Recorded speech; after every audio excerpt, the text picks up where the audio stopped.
पहले ऋषि थे कश्मीर के, उनका नाम था कश्यप ऋषि।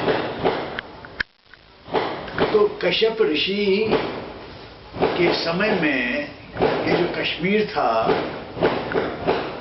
इससे पहले इसका नाम सतीसर था। कहते हैं यहाँ पार्वती जो है, पार्वती यहाँ रहा करती थी। तो यहीं पर ये बहुत बड़ा एक सर था और महासरित उसको कहा करते थे। फिर एब्रिविएशन आती रही इस महासरित में। कश्यप जी का तो कश रहा, महासरित बिगड़ते बिगड़ते बिगड़ते महासर बन गया। फिर पहला शब्द रहा एंड का रहा, पहला म रहा एंड का र रहा, बन गया मर। कश्मीरी मर नहीं कैसे, वो मर कहते हैं, तो कश्मर बन गया। फिर धीरे धीरे वो कश्मीर बन गया। असली तो ये है कश्मीर का नोमेनक्लेचर इस तरह से बना है। ये नहीं कि जैसे कहते हैं कश, फारसी में कश का मतलब कश्यप ऋषि, मीर का अर्थ है इसको सुखाना, ये नहीं है। असली ये है कि लोग जब कहते रहे महासरित को, जो एक लंबा शब्द था, शॉर्टन करके वो मर बन गया। बीच वाली सारी हेट्रोलॉजी उसमें हो गई। इसको कहते हैं हेट्रोलॉजी होना शब्दों में, यानी लुप्त हो जाना। वो लुप्त हो गए, म और र यही दोनों रहे। ये मर बन गया, मर का फिर मर बन गया। यह है कश्मीर। तो इस तरह से कई ऐसे नाम हैं जो अब बदल गए हैं, क्योंकि यहाँ तो पहले हिंदू ही रहा करते थे।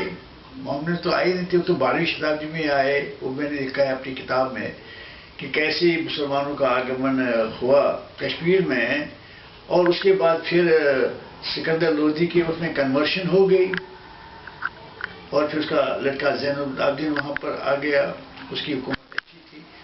तो ये जो सुल्तान थे ये इंडिपेंडेंट थे, स्वतंत्र थे। उस वक्त हिंदुस्तान में भी सुल्तानों की हुकूमत चलती थी, उनका शासन चलता था, लेकिन उन सुल्तानों का कश्मीर के सुल्तानों के साथ कोई भी जोड़ नहीं था, कोई मिलाप नहीं था, कोई संबंध नहीं था। वो अलग थे, ये अलग थे। तो इस तरह से कई बार कश्मीरी पंडितों को वहाँ से निकलना पड़ा। और सुल्तान सिकंदर के वक्त में जो अत्याचार हुए, कहते हैं कि इतने कश्मीरी पंडित डल में डाले गए, बटमजार में जहाँ डाला गया, ढल में बोरी में बंद करके, जो जनेऊ थे उनका जब वजन किया गया वो 1 टन था और 11 घर रह गए थे। इसीलिए आज जो की लड़की जो है, जब उसका अच्छा वर्क नहीं मिलता, अपने पेरेंट्स से वो कहती है कि क्या कश्मीर में मेरे लिए 11 घर ही रह गए थे और कोई लड़का आपको नहीं मिला, तो वो एक तरह से व्यंग्य करती है अपने पेरेंट्स को। तो ऐसी बहुत सारी चीज़ें हैं। लेकिन फिर भी जो कश्मीर में सांप्रदायिक सौहार्द बढ़ता रहा और सूफी ने जो प्रभाव डाला, वो आज तक भी मुसलमानों के ललवा और का इसके जो है ललदत जो है, उनके वाक्यों में हमें मिलता है। कश्मीर उनसे ही आजकल बचा हुआ। मैंने इस पर आर्टिकल भी एक लिखा है, जो अब गवर्नमेंट ऑफ इंडिया कल्चरल जो मिनिस्ट्री है वो छाप रही है। ये बातें हमने उसमें सारी लिखी हैं। तो ऐसे ही चलता रहा। आप जो पीजीआई में कितनी देर से आप वहाँ सेवा के साथ जुड़े हुए हैं, जो कितने साल हुए हैं, और क्या क्या? पीजीआई से मैं जुड़ा हुआ पिछले 40 सालों से।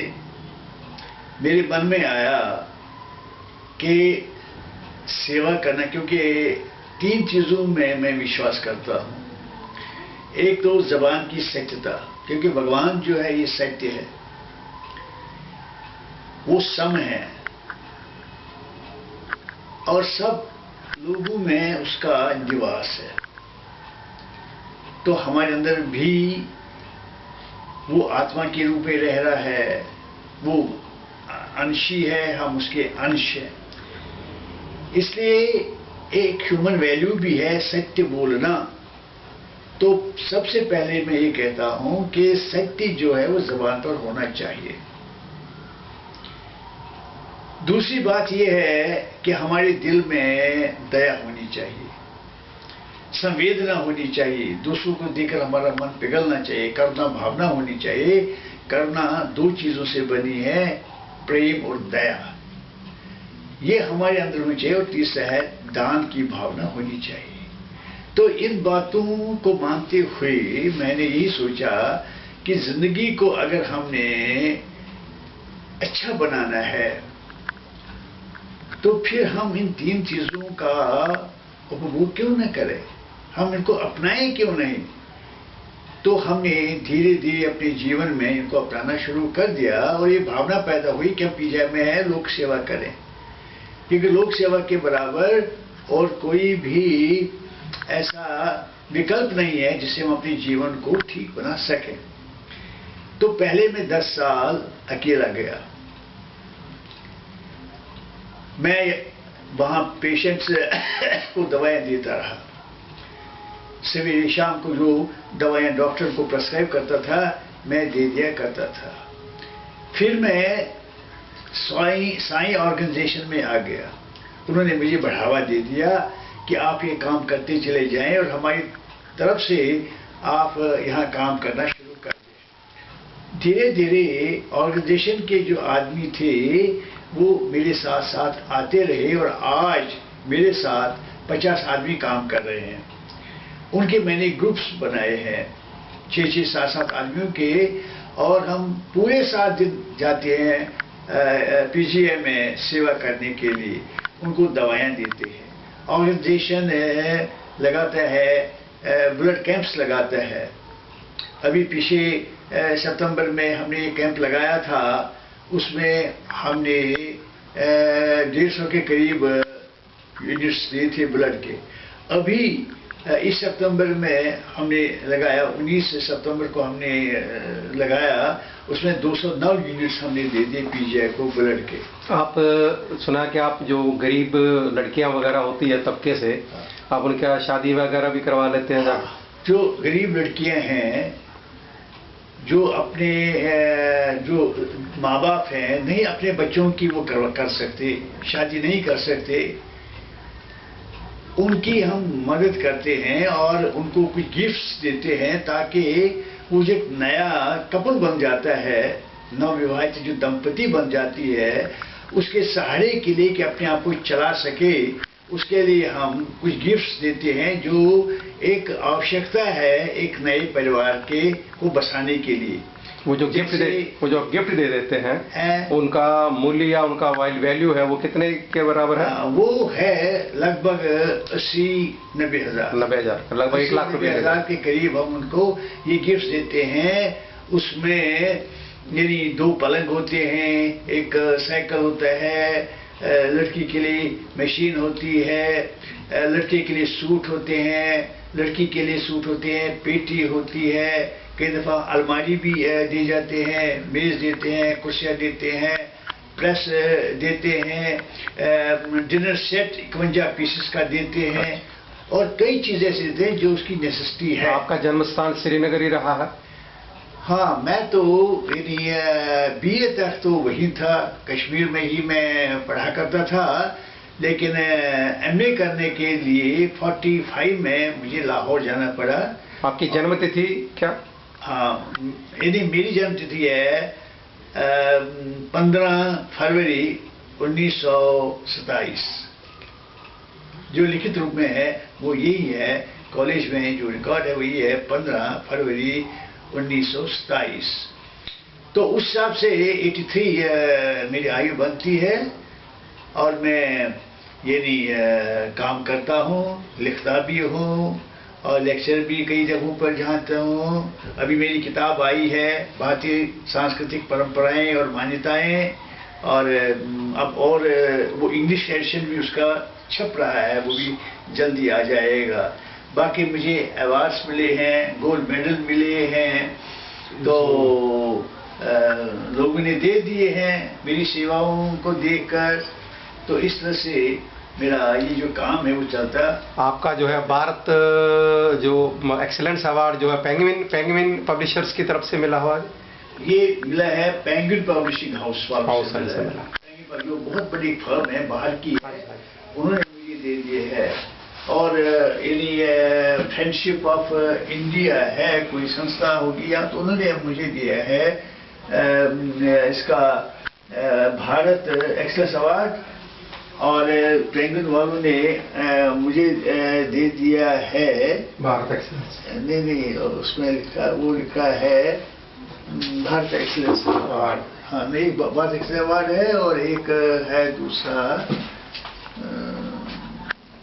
Magic personalities of India. मतलब हमने जो सुना है हाँ। वो जैसे साहित्य श्रोमणी अवार्ड भी आपको मिला हुआ है। हाँ, और आपका और कौन सा सौहार्द सम्मान मिला है, साहित्य श्री मिला है, साहित्य वारधि मिला है, विद्या वारधि भी मिला है, साहित्य श्री भी मिला है। और आप हेड ऑफ डिपार्टमेंट हिंदी के रहे हैं। हाँ जी, गवर्नमेंट कॉलेज मोहाली में। हाँ जी, फिर मैं प्रिंसिपल भी रह चुका हूँ। जब मेरी सुपरविजन हुई तो मैं राजपुर हिमाचल प्रदेश में प्रिंसिपल भी रहा, 3 साल रहा, वहाँ काम किया। और उसके बाद अब और यहाँ यूनिवर्सिटी में पढ़ाता रहा। पीएचडी के स्टूडेंट्स का भी मैं निर्देशन करता रहा। तो इस तरह से ये और काम मेरा। साहित्य एकेडमी चंडीगढ़ के भी मेंबर रहे हैं। हाँ, मैं उसका भी भूतपूर्व सदस्य रहा हूँ। अच्छा। हाँ। और पालमपुर हिमाचल में भी सुना आप प्रिंसिपल रहे हुए हैं। हाँ जी, वहाँ भी मैं 3 साल प्रिंसिपल था कॉलेज में। और जब मैं वहाँ था तो वहाँ के जितने भी राइटर्स हैं, उन राइटर्स को कोई पूछता नहीं था। वो लिखते थे, वो छप नहीं जाता था। तो मैंने उनकी कहानियाँ ली और एक किताब जो संग्रह था वो तैयार किया, हिमाचल की श्रेष्ठ कहानियाँ। वो बहुत सुंदर कहानियाँ थी।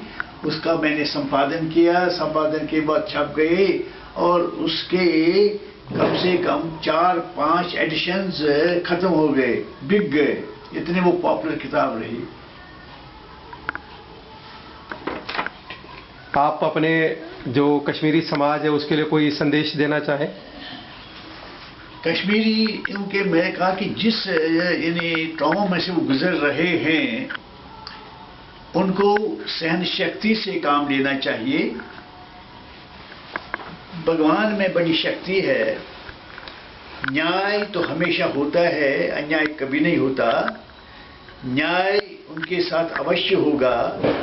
अपने मातृभूमि के लिए जो हम तड़प रहे हैं वहाँ जाने के लिए, जिसके बारे में अब भी हम लिख रहे हैं, ताकि हमें भी वहाँ के जो लेखक हैं उनको भी एक अच्छा मान स्थान मिले। इस समय हम लेखकों को, जो कश्मीर के लेखक हैं, उनकी कोई पूछताछ नहीं है, क्योंकि हर स्टेट अपने ही लेखकों को अपनाता है, उन्हें प्रोत्साहन देता है। हरियाणा वाले अपने ऑथर्स को मानते हैं, पंजाब वाले अपने ऑथर्स को मानते हैं, जम्मू कश्मीर को अपने मानते हैं। हम वहाँ से बाहर आ गए हैं। हम यहाँ हम समझते हैं कि जैसे हम किसी फेंस पर, जंगले पर बैठे हुए हैं।